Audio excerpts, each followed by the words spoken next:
Hello, and welcome to my video, in which we will be covering a seemingly very simple question. Does the law provide equal protection for women? Now, on the surface, this is actually a really simple question.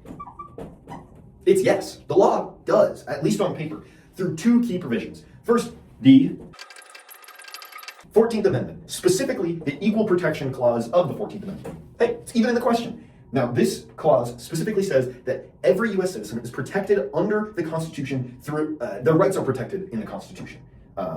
Now, technically, when this amendment was passed, women were not included, but because of Supreme Court cases, specifically Reed v. Reed, 1971, which included formally women under the Equal Protection Amendment, this means that women are equally protected. However, there's a big elephant in the room, right? Me. Look at me. Why am I answering this question about women? This feels a little wrong, right? Well, luckily I didn't.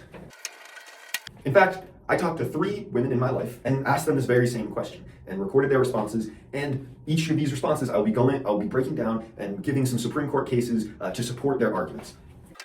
First is my roommate Helena, seen here with my cat Goose. He's okay, don't worry.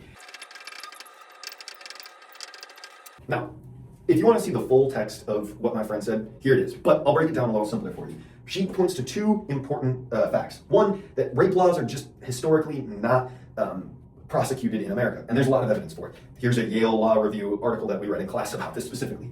And second, she talks specifically about promiscuous workers, i.e. sex workers. Now, this is not super important for the Supreme Court case, but I want you to keep that in your head because it'll be important for later. Now, the Supreme Court case that backs up Helena's argument that she feels like women are not equally protected specifically because of the lack of enforcement through rape is Craig v. Bourne, 1976. So just a few years after women were formally included under the Equal Protection Clause, this case was brought up. Now, Craig v. Bourne set a very important standard when it comes to how women are protected under the Equal Protection Clause. Intermediate scrutiny is the method they went with, which is notably different from most protected classes under the 14th Amendment. Most fall under strict scrutiny, which means that the state has to show a compelling interest as to why it is infringing on an individual's rights. Intermediate scrutiny, by contrast, only requires... Now, this is a much lower standard to show, and therefore means that women, especially, have a harder time challenging laws that infringe on their own rights. This goes directly under the idea that Helena was saying that rape laws tend to favor men. And this is essentially what the court is arguing. Yes, it may not be specific to rape, but they are arguing that the protection of women falls under a lower standard than basically any other class of people. Next is my friend Max, and she has a similar but different argument than Helena.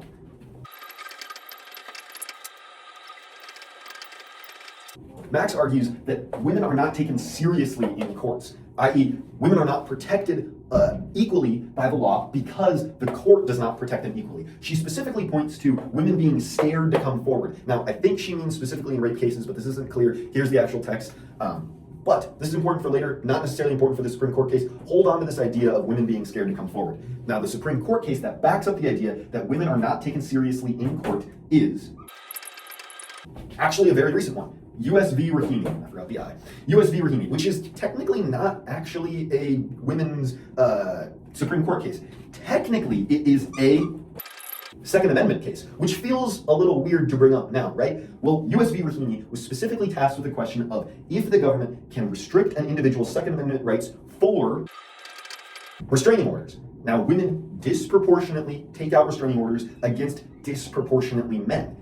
Therefore, when the court decided that no, you cannot restrict an individual's Second Amendment rights because of a restraining order, they implicitly backed up the idea that women are not taken seriously in court, and also the idea that women are scared to come forward because the court has implicitly said that disproportionately men's Second Amendment rights trump their own rights to safety.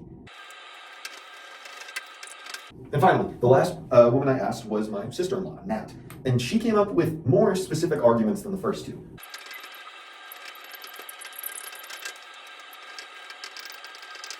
Nat pointed specifically to abortion access in the U.S., and she said very explicitly that women are disproportionately affected by abortion access, and that means that healthcare rights, a form of rights, vary state to state.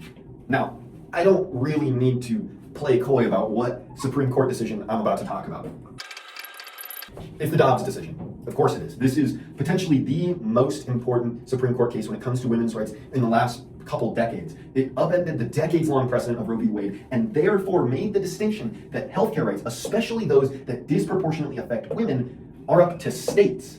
The states' rights trump women's rights. Now, it's hard to think of an example when a right that disproportionately affects men has ever been left to the states. I would also like to point to a secondary point she made. While it is not applicable to the Dobbs decision, I want you to hold it in your mind. She calls specific attention to violence against pregnant people. Now, technically, yes, this does not specifically apply to women, but the disproportionate number of people who can get pregnant are women, and so for this case, it is apt. So we have a little problem now, right? We're kind of dancing around a really important question here, a question that's in the actual original idea of this video altogether. What is equality? Now, this is actually a really hard question to answer generally, and there's a lot of different approaches you can take. But for the sake of this video and for the sake of time, we're going to be sticking to Catherine McKinnon's difference versus domination model. It essentially boils down to two simple ideas. One, gender neutrality is the male standard, i.e., we tend to define what is equal by what is different, and we use what is normal as the male standard. Men automatically have rights, and women have to show they deserve the rights. The burden of proof is generally on women. That is the difference. Now, what is domination? I'm actually going to need more space. 1 second. What is domination? Well, it's a really simple idea, actually. It's the idea of what do we define as a difference? What do we define as a difference versus what is a socially reinforced hierarchy? Now, this might seem complicated, but it's actually pretty simple. What differences generally boil down to implicit differences between two groups. For this case, a good example would be pregnancy. Generally, women can get pregnant, and generally men cannot. That would be a difference. But rape, disproportionately men rape, disproportionately women are the victims of rape. However, it's hard to argue this is an implicit difference. It's instead a socially reinforced hierarchy.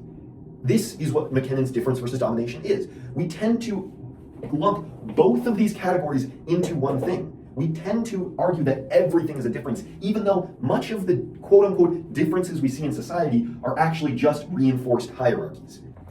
Hey, Editing Mac here. Sorry for the break in continuity. I realized I never explicitly said this when I was recording originally. The reason I'm using McKinnon's definition of difference and domination to define what equality is because that difference and domination helps us identify when true inequalities manifest in the world. Now, why is this important to the friends I asked? Because all three of them, Helena, Max, and Nat, all show McKinnon's idea of difference versus domination without even likely knowing that this was an idea.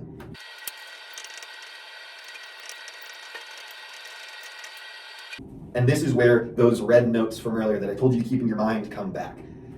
First, Helena talks about sex workers and how often they're not able to receive justice for rape claims. As McKinnon describes it, prostitution is a form of that domination. In fact, she calls this out specifically. There's nothing implicitly different between men and women to suggest why prostitution is disproportionately by women. Therefore, it must be a socially reinforced hierarchy. Second, Max talks about women being scared to come forward. And this gets back to McKinnon's idea that the burden of proof to show that you deserve a right falls generally on women. Men are used as the standard of privilege. Therefore, women are scared to come forward because they are scared to prove that they deserve rights.